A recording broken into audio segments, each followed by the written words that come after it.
Good evening, everyone. Hope we're live on both there. I think we are. Just waiting for a sound check. Am I okay on sound on Facebook? Just waiting for a sound check. Sound okay on Facebook?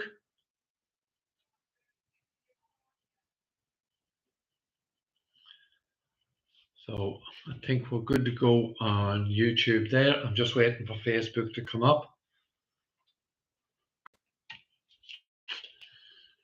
Just give it a second. Yeah, we're good. Okay, thank you. Thank you for joining us once again. Yeah. So we should be good now with sound and both. That's fine. We've been away a few days, just spending a bit of time with the family. And this evening, just going to have a quick look back at last week's hearing and the trial of Dean Byrne, Aaron's co-accused, and the implications of that. And I think the last video was live from outside of the court. And it was interesting insofar as I explained briefly that Mr. Byrne's legal team put forward a submission to have the case thrown out. And it's based broadly on the premise that Dean Byrne was of the firm belief, his mens rea, his mental state and his belief, his actual belief was that Daniel Cahill was going to tell lies and going to commit perjury. And also very strong part of the submission to have the case thrown out is that there is actually no crime. As we have said from day one, there is no victim. There is actually no crime committed.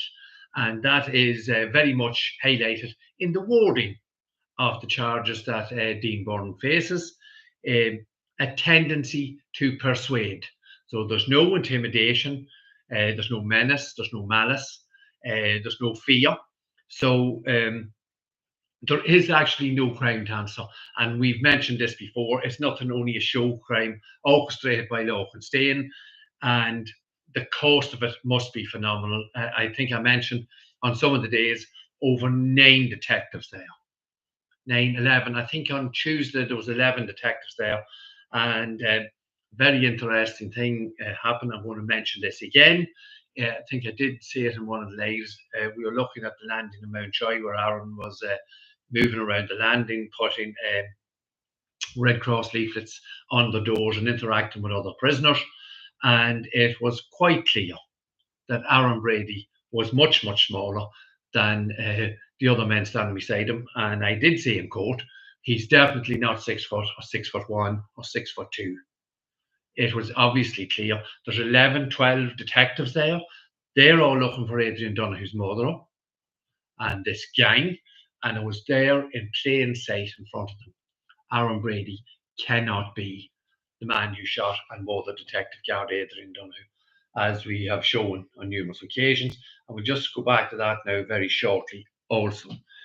But so that was the case sort of put forward by Mr. Dwyer for the defendant, Mr. Byrne. And in his address to the court and his response to Mr. Dwyer's submission, Lorcan Stain actually admitted and told the court and told the Irish public that Daniel Cahill did indeed lie to the court and told a tissue of lies, as we have shown, and we've known that anyway. So Mr.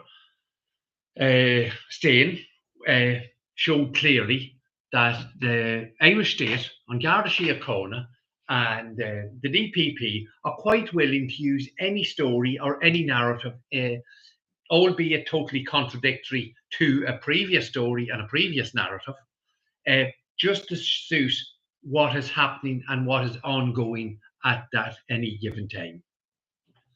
So Mr. Staines told us that Daniel Cahill was a very robust witness, and he went to great lengths to tell us that Daniel Cahill had associations with some very nasty people in a very nasty area of Dublin. And indeed, the state brought in, I think, 6 or 7 members of Garda Síochána to confirm that they stopped Daniel Cahill on numerous occasions. Obviously, each of these guards had stopped Daniel Cahill and he had certain associates or certain people with him. And this was a regular occurrence, it seems, because they brought in a number of guards. And this flies in the face of the story that was portrayed, particularly by Brendan Graham for the DPP and Daniel Cahill, as he was guided through his evidence. And he told us that he knew some of these people, but he wasn't involved or he wasn't associates of them. He went on, and we've shown the photographs and the paraphernalia where Daniel Cahill is on the walk for the political wing of the Real IRA and holding flags, and he didn't know what it was. It was a charity walk. But Lorcan Stain went to great lengths to say that Daniel Cahill, by giving testimony, was putting his life at risk. So this is the type of associates that Daniel Cahill was with. And Lorcan Stain wrapped this up in a scenario where Daniel Cahill is associated and working with these people who Lorcan Stain tried to suggest, if they knew that he was giving evidence in the capital murder trial against Aaron Brady, as he did, that this would be cause for these people to threaten Daniel Cahill's life. So the assertion made by Daniel Cahill that he wasn't really involved with these people, he was hairdressing, shows total contradiction to what Lorcan Stain told us on Thursday last. Daniel Cahill was up to his neck with these people here. And this is when Daniel Cahill went on to his podcast from his business in New York, and he escaped from the clutches of his Real IRA pals, and he was stabbed 5, 6, or 7 times. Now, the interesting thing is here, again, we've always said, during the course of the trials, all the trials, it's the omissions. Lorcan Stain didn't mention this, and he was fully aware of it, because the Gardaí who were stopping Daniel Cahill and his associates in Round Coolock were fully aware that Daniel Cahill was stabbed. And I would suggest that some of those members of Garda Síochána that stopped him may very well have been in the hospital the night Daniel Cahill was taken to it after his attempted murder. So what we have shown you and what we continue to show you, and as we have said, the DPP and Garda Síochána continue to tell lies. And as we have said, as the net gets wider and these people continue to try and tell more lies to cover the previous lies, the that's on YouTube, okay. So Lorcan Stain is telling a story that contradicts the previous story. So therefore they're getting mixed up and they're tripping over themselves. But our story has been continuous and it has been followed through, and each time the DPP, Lorcan Stain, Brendan Graham, Mark Phillips on Monday 3 weeks ago, when they start talking and telling more lies, to trip over themselves and prove everything that we have said to be correct. And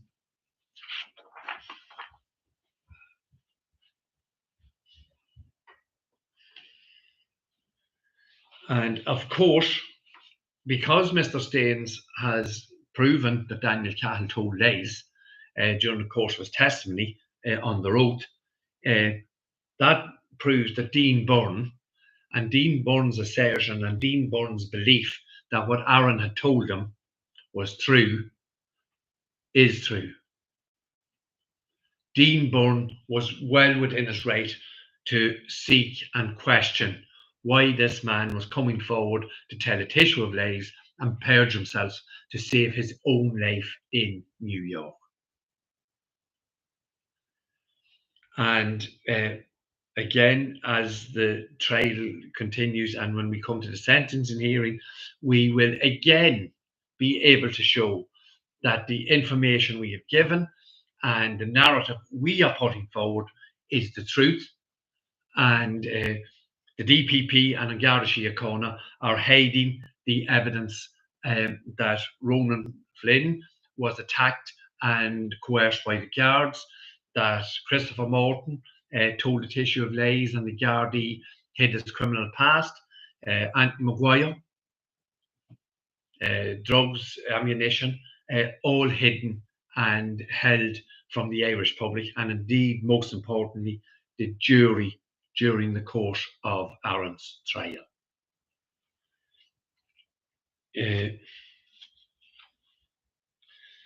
And when we look at what the prosecution, Lorcan Stain, is depending on now, and what he and Brendan Graham depended on during the course of Aaron's trial, they're at polar opposites. So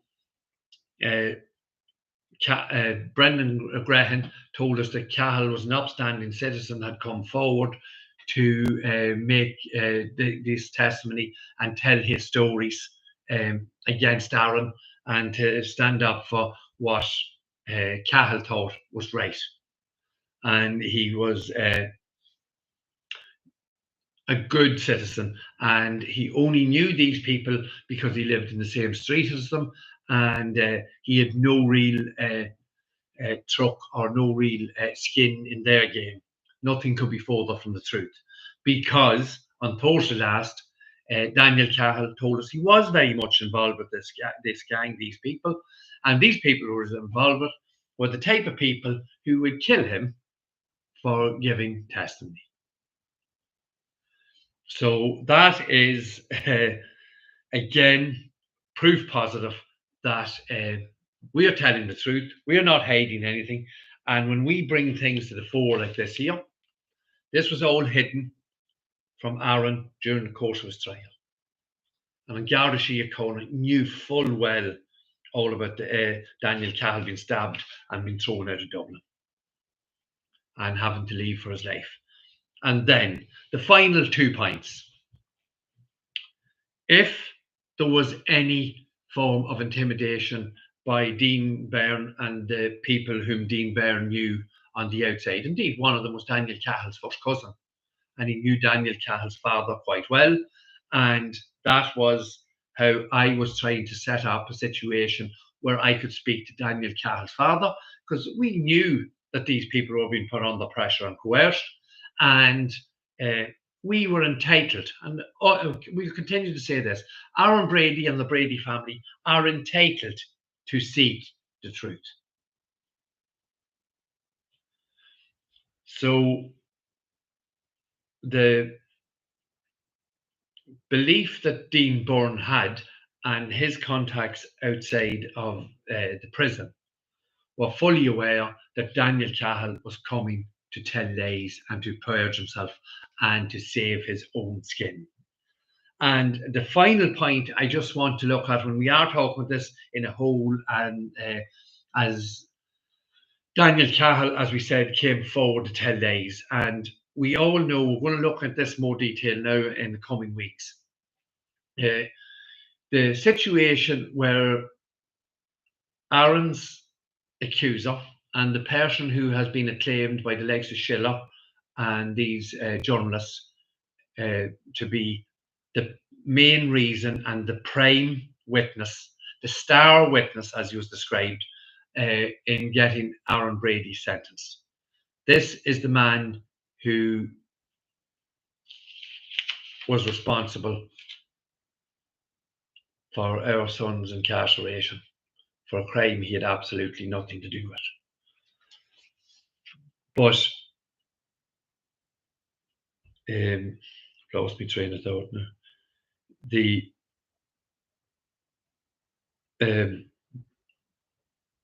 what they've brought then from Daniel Cahill is hearsay. Now, as I say, we will go into this in much more detail. So this is hearsay, and even in Daniel Cahill's own tissue of lies testimony, he says that when Aaron admitted this, I shot the cop and I can't live with this and I can't put up with this. There was alcohol involved in all these scenarios that Daniel Cahill made up. So we have hearsay as the main witness, hearsay with alcohol involved. And so let's take what the hearsay actually is. So the hearsay is Aaron Brady is saying to this man here, allegedly, I shot the cop. So what are the facts of the case? What is the genuine fact and detail of the man who shot him more than Detective Gardaid in Dublin? The CCTV footage, Joe Ryan's testimony, the testimony of Mary, the credit union worker, tells us that the raider was 6'1", 6'2", and I will repeat again, Joe Ryan signed off on a silhouette of a man he said was 6'3". So we're talking tall, skinny, athletic, as the credit union worker said, raider running with the gun. So we have drunken hearsay of a man who's 5'6", not quite 5'7", telling this character here, Cahal, that he committed a crime that was actually committed by someone who's 6'1", 2 or 3.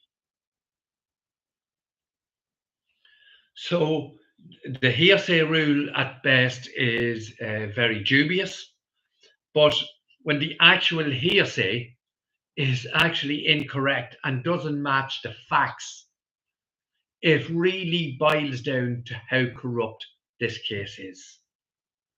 And it circles around this man, Daniel Cahill, a man who not long ago was on his podcast telling the world that the business he would like to start is to sell children for sex. And it was more profitable than selling drugs, because when you sold your bag of weed or your bag of coke for $40, $50, they were gone. When you sold the child was still there. You could sell the child again. And this is what we have to look at when we're doing our research, and only we are doing our research, only we are doing our own investigations. On Garda Síochána would have kept all this quiet. And this scumbag here would have got away, and well, he is living, I suppose, some sort of a nice life, he would think, in a cocktail bar in New York. So that's the whole Daniel Cahill scenario. Lorcan Stain has told us and proven that Daniel Cahill was telling lies during the course of his testimony. And when we look at Daniel Cahill, his whole testimony, the hearsay he heard, the actual facts from the hearsay he said, Aaron said, doesn't match the actual facts of what happened in the car park at Lordship Credit Union. And it will continue tomorrow. The judges will return with the verdict on the submission by Mr. Dwyer, Dean Burns, barrister, to have the case thrown out. I wouldn't hold much hope, but definitely Mr. Dwyer put up an excellent argument. And if the three judges were armed with the full details of Aaron's case, they would know that Lorcan Stains had proven what Mr. Dwyer had said. Dean Byrne was right. Aaron Brady was right. Daniel Cahill told a tissue of lies. And I think Carol has told me that, have you read the new book? I've looked at some of the snippets. We have covered some of it already, where they've changed the words in Mary's statement. I don't know if you can see that there. They said that Mary, the credit union worker, initially said it was a woman driver, and she's never changed her story. She was in court in February last year and confirmed 11 years later on, 10 years later on, that she was of the opinion and she was certain it was a woman driving the car. And these two characters, Sheila and Mary, we've renamed the book. I think some of you might have seen it. How to Make Money from the Murder of Your Friend and Colleague. It's salacious, it's disgusting, and it's totally defamatory, and it absolutely destroys the memory of a man who lost his life during the course of his duty for the sake of a few euro.